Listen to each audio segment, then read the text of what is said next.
What's going on, everybody? Welcome into the Bulls Report. My name is Patrick Siepman, and coming up on today's show, I want to talk about three players, that being Coby White, Jonathan Kuminga, and Nikola Vucevic. We're getting reports that Coby White could be on the way out. Could the Bulls potentially trade Nikola Vucevic for Anthony Simons?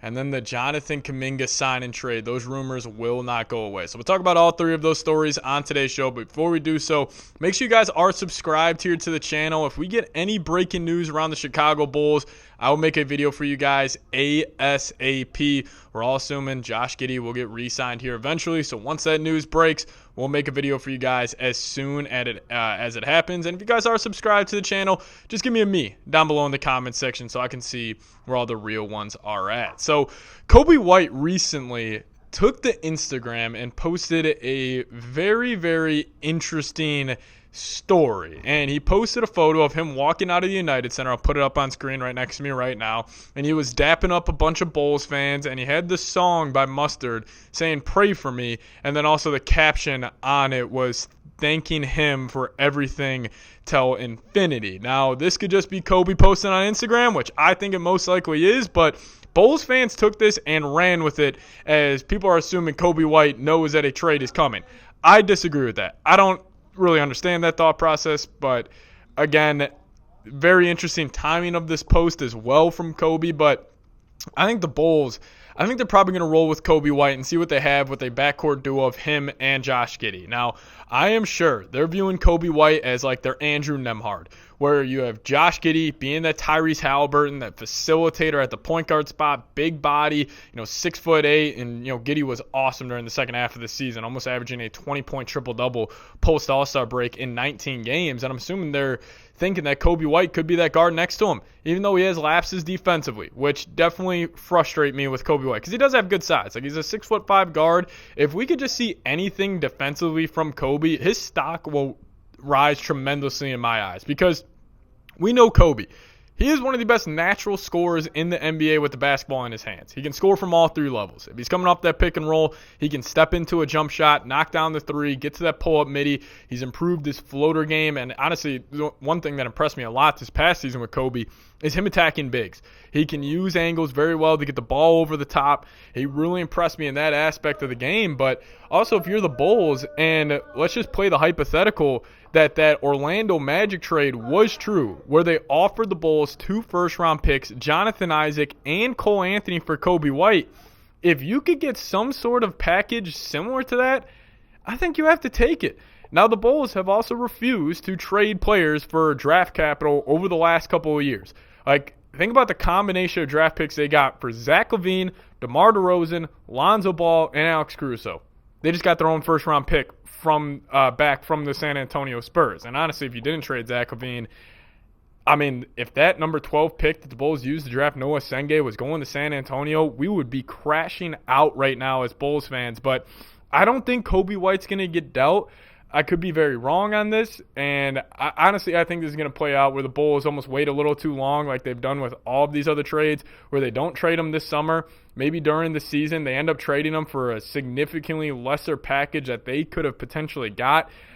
I would move Coby and slot Ayo into the starting lineup. I think Ayo would be a much better fit next to Josh Giddey considering what he brings defensively. Ayo's one of the best point-of-attack defenders in the league. He's also tremendous in transition. He runs the floor extremely well. He's an extremely fast, athletic player, and that archetype of guard, I think, just fits better next to Josh Giddey. I'm hoping I'm wrong and the Bulls can keep Ayo on the bench and have him be one of the best bench pieces in the NBA, but I'll toss this question your guys' way. Would you trade Coby White?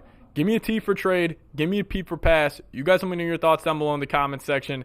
If I'm calling the shots, I would do it. I would trade him, but it would have to be for a good draft haul. A draft haul, not a player haul. I want first-round picks, some ammunition for the Bulls to kind of reset this roster and look more towards the future instead of just remaining in this purgatory zone they've been living in. But you guys let me know, would you trade Coby White? All right, so next up, I do want to talk about the Nikola Vucevic, Anthony Simons trade rumors that we have been getting.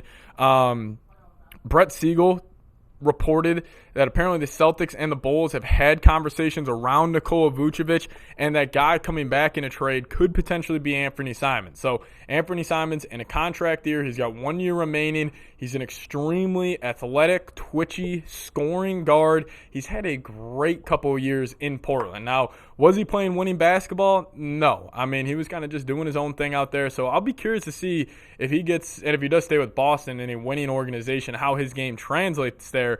But I would like Anthony Simons, a guard off the bench. You could just kind of throw in there, give you 17, 18 a night on pretty efficient hoops. A good athlete, can run in transition, a great transition shooter as well. He finds the open spots, can just step into a three and knock it down. And if you just trade Vooch for him, I say why not?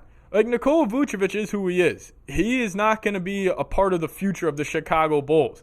But what if you trade for Simons, and then you potentially trade Josh Giddey, you move Ayo to the starting lineup, and then your backcourt off the bench is Trey Jones and Simons? That's a pretty intriguing backcourt in my opinion. So I would at least consider it. I mean, I don't know if the Boston Celtics would do this deal. Now, they do have a massive need at the center spot, and also more on Vooch here with Miles Turner, Indiana Pacers center, signing with the Milwaukee Bucks today. Maybe Indiana is calling the Bulls about Vooch, and maybe the Bulls could just get draft capital from Indiana. If you could somehow swing Indiana's first-round pick for next season, I think that would be a must-trade, in my opinion, for the Bulls. Even if there's some protections on it, like top 8, top 10, I would still pull the trigger on that, because let's just say that's 11th pick in the draft, and you could potentially have 2 top 11 picks heading in the next season. That would be a pretty intriguing deal if I was a Bulls fan. But I don't know, Vooch for Simons, would you guys do it? You guys, let me know your thoughts down below. Now, I do want to close today's show out talking about Jonathan Kuminga. So, for some reason, the Bulls keep on getting reported that they are interested in a Jonathan Kuminga trade. I thought after they drafted Noah Senge that this would kind of be put to bed, and there would be no more reports, no more rumors around the Bulls getting involved in a sign and trade for Jonathan Kuminga. But knowing the Bulls and knowing the archetype of players that they have been bringing in over the last couple of years, Kuminga fits that. Like a very athletic wing, a young player, can't shoot the ball well, but Bulls don't really care about that. They just want guys that can run in transition with Josh Giddey, thinking that will be, the saving grace of this franchise. Got more thoughts on that. That might be another video, just how the Bulls are, building out this roster. But I think Kuminga would be an interesting piece. Now, what would a trade look like in a sign and trade? Now, you got to take on, or the Warriors would have to take on half of Kuminga's salary. So let's just say he signs for $25 a year. Well, it's half of 25. It's 12.5. That's what Coby White's on. So maybe if Coby White could potentially be traded for Jonathan Kuminga, you slide in Ayo in that starting lineup, and then you roll out. Could you imagine a Josh Giddey, Ayo, Kuminga, Buzelis, Vooch starting 5, and then the wings off the bench, Trey Jones, Kuminga, Isenge. You still got Jalen Smith. You still got Zach Collins, Like, you would still have a very young, athletic team. I have no idea how I would feel about this. I would have to believe if the Bulls trade for Kuminga, he is a piece, because if it's a sign and trade, it's a 3-year deal at least. And it could be 3 for $75. The Bulls are landing Jonathan Kuminga.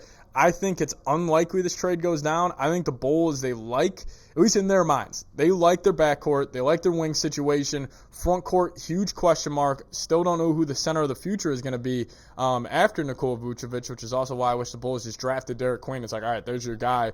You still got Buzelis, Patrick Williams, Julian Phillips, Dalen Terry at the wing spot. I didn't really think there was a need to go out there and get a guy like Noah Senge, but Jonathan Kuminga would be an interesting fit for this Bulls organization. He would fit in with what they're trying to accomplish of getting these young, athletic wings who love to run on the perimeter with Josh Giddey. I have no idea, but again, you guys let me know. Would you trade for Jonathan Kuminga?